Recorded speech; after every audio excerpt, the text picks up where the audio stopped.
Okay, so this is the 12 volt board, the 12 volt panel I guess, that's going in the back of the canopy.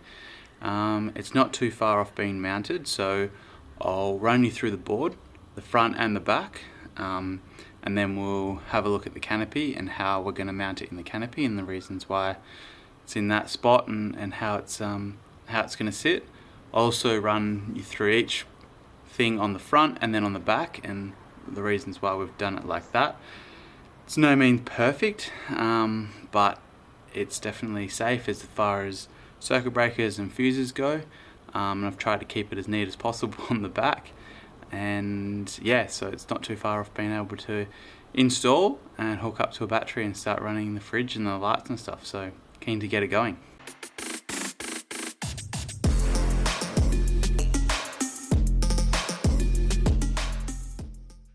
So I've used 12mm ply board. It's a lot thicker than initially I was going to use 7mm, just because there's going to be, I guess, a bit of weight on it with all the things and eventually some heavier components up the top. I'm glad I went with the 12mm and there's less shake when the car's moving and stuff, even though it'll be quite secure. So the first thing I installed was the switches. So I just simply cut out a hole. These are awesome switches. This panel comes off and it's where you screw it in. Behind there is the circuit breakers. So that was quite simple. On the back it's really neat, I'll show you that soon. 12 volt accessory and USBs, which look really nice on the thing. Still need to vacuum up a bit of wood. So that was also just use the jigsaw to cut out those circles, put it on, screw it in. These screws I used, I tried to keep nice and short so they wouldn't come through the other side. So I'll show you on the other side what it looks like. Projector, really easy to mount. Just screwed it straight in, drilled a hole quite large for all the wires to run through, put heat shrink on it and then a little bit of conduit over top to make it look nice and neat. This is just an Anderson plug for extra stuff that we're going to use. Not sure what yet, but yeah, that's obviously fused from up here, so just a spare, just trying to future proof. A bit of gap there, because obviously you need a bit of gap for when you're running in another Anderson plug in. I just got like a rubber grommet, put it under this screw, in between this screw and the board, and it just lifts it off a bit, so I'm able to plug stuff straight in quite easily.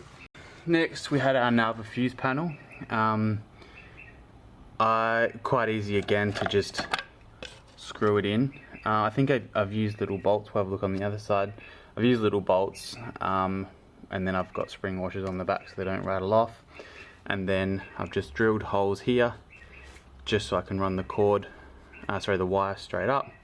And then yeah, earth, 2 positives, and then our few accessories, so we've still got a few little spots to use up. Just obviously heat shrinked everything appropriately and then put a bit of conduit on the outside to make it look a bit nicer.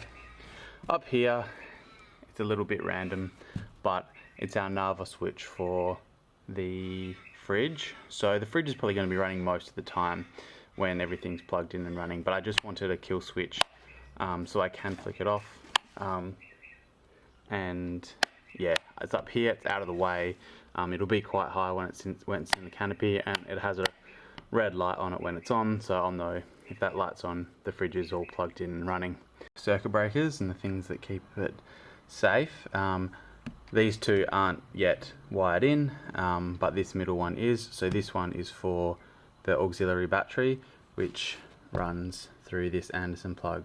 So the idea is to sit our battery in this area once it's in the canopy, and I really wanted to minimize how many leads are coming off the battery. So what I've done is I've just put eyelets onto another Anderson plug and it plugs straight into here. That way it keeps it nice and clean. There's no cords in that running here. It all feeds into this one and then it's all hidden behind the back. This one will be for the inverter. When it arrives, our projector inverter, that needs a 50 amp circuit breaker, and then our 240 volt charger project 240 volt in charge, it needs a 30 amp one, so that'll probably sit up here a bit, and then this is for that one. Okay, so this is the hole where everything comes out from the 12 volt, the projector DC-DC charger. So everything's labelled from the DC-DC charger, which makes it super handy. So this is our ground that comes out onto a negative bus bar. I've put these in because it's just so much easier and so much cleaner and so much safer instead of joining up wires to each other. So this is the ground that goes to this bus bar. This brown wire comes up is your output. So this runs onto this positive Nava bus bar. I can take this off. So this is a 100 amp bus bar. I won't be running any more than that. So this runs up into here.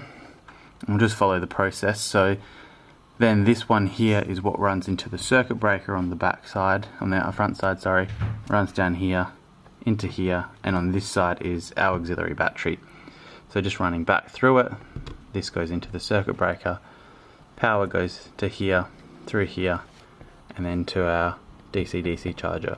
So this is the one where our auxiliary battery gets our power from. This bus bar is also what runs some of our accessories.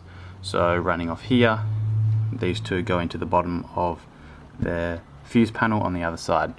So it's no different than having it all onto the terminal on the battery, but I've just brought the terminal to the back of the panel and kept it in a safe spot, and it's easier to be tidy here. You're drilling less holes, that kind of thing. Going back to the projected DC-DC charger, this is the alt in, so this is what's coming from the car. So you have to also join the negative, your ground up to here.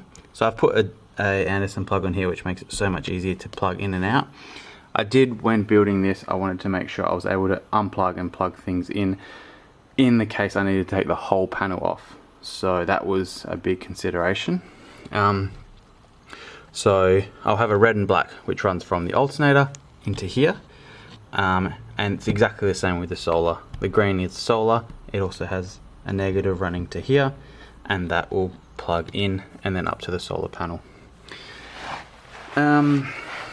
So the negative bus bar also joins up to here, and then this one runs to the negative, or the ground side, of the fuse panel.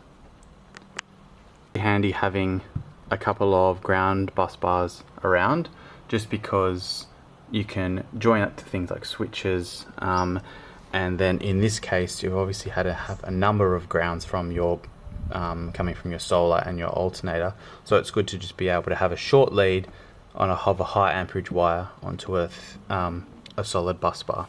The bus bar also is the ground for these things, and obviously for the switch panel I've run the ground up to the back of the fuse panel, just so the whole even though that has circuit breakers within each switch, it's got a fuse up on the other side here that will burn out if it's overloaded too much.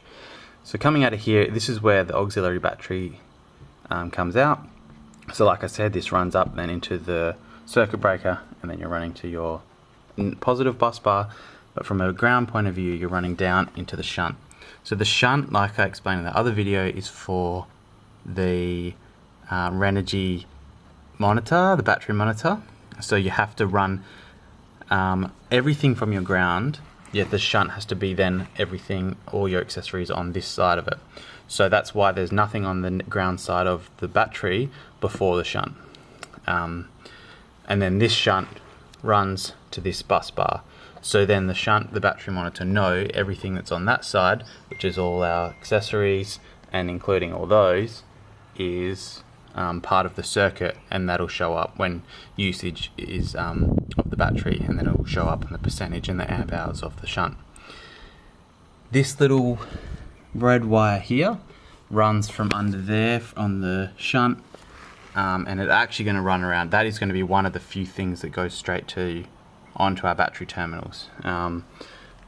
This is what creates the circuit, and then the shunt will the monitor screen will plug into there, and that'll run to the other side next to the fridge. So I'll be able to view that. So that is where, I guess, where everything is monitored from. Fridge switch, so we've got our fridge accessory power which runs to the fridge, and then I've earthed it onto one of our ground bus bars, which has been super handy that I don't have to run it or drill any more holes.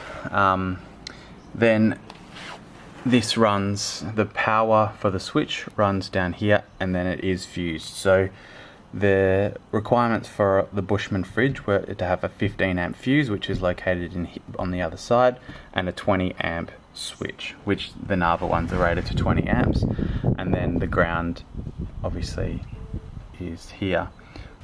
So the idea with this door is that when the canopy is off, we'll be able to access the whole back of the panel, which I'll be able to show you in a minute. How I've done it is I've run longer M5 bolts from the outside in. They're going to, the board has holes in it, and it's going to sit flush against these spaces that I've made. So I've cut aluminium tubing for the spaces, and that'll sit on the 9 bolts that we've got. It just pulls it away from the canopy a bit, as obviously the switches and the bus bars and that, obviously we don't want it hard up against aluminium, we want a bit of a space. So for these I did use some rubber washers, because they do, the bolts are technically on the outside, they're in the door seams. This is the outside of the bolt. It doesn't intrude the door at all when we close it, but I did want to use rubber washers just because water probably runs down the seam when you're when it's raining and when we're. So from this angle, the panel butts up quite nicely against the fridge base here, and then runs up there, so there'll be a bit of a space here where we can still run all our power from the fridge and from the panel next to the fridge.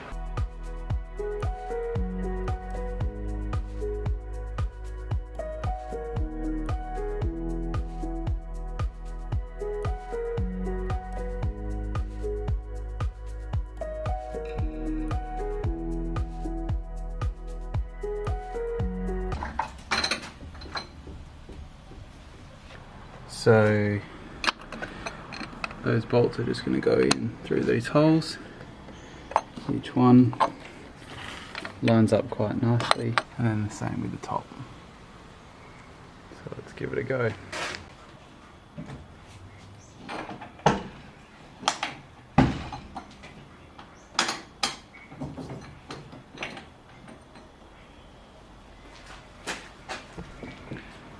Okay, so it's on quite well. We've pulled it in as close as possible to the spaces.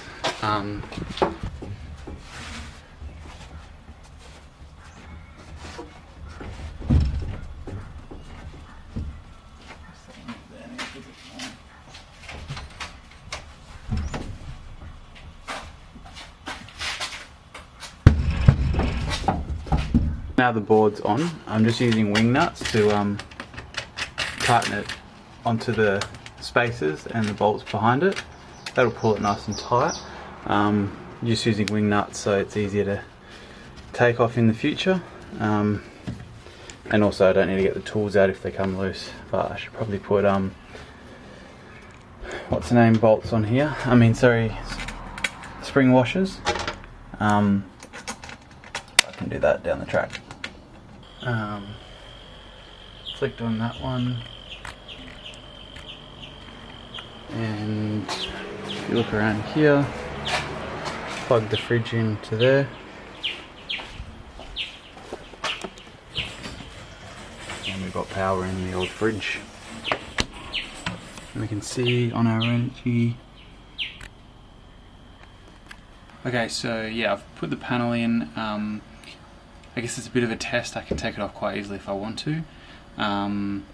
Most things should be wired up, I think. I'm still going to put up the top there the 240 volt charger and the inverter, the projector inverter when it arrives. But from the other side that should be quite easy to wire in. I have put the circuit breakers for them in already, so I guess it'll be a bit of drilling and a bit of wiring, but nothing crazy. So yeah, pretty happy how it all fits. Obviously it'll always be a test when you drive it to see what rattles around, what comes loose. But as far as how it lines up and everything, pretty happy with that. And yeah, so I've currently hooked up the fridge, and I'm just charging my phone now. And yeah, it should be able to, I think it said run for about 28 hours off just those two things. The fridge was obviously warm, so yeah, it will be able to take a while. So I'll probably just leave it, let it go for tonight, see how it goes, see what it's like in the morning, and check it again. But just pleased that plugging the fridge in and everything worked. Thanks for watching this one. The next video will probably be how we installed the fridge. Obviously it's already in, but I took some video of the day we installed it, and then I guess I'll talk you through the different components of what we did. So, but yeah, thanks for watching the install of the 12 volt board. There'll definitely be more 12 volt videos as we go, as I find things and fix things. So, and as I add the inverter and the charger and all that, still have to hook it up to the alternator from the car, so that'll be another video. But at the moment we've got things running off the battery, which is the main thing. So yeah, thanks for watching. Cheers.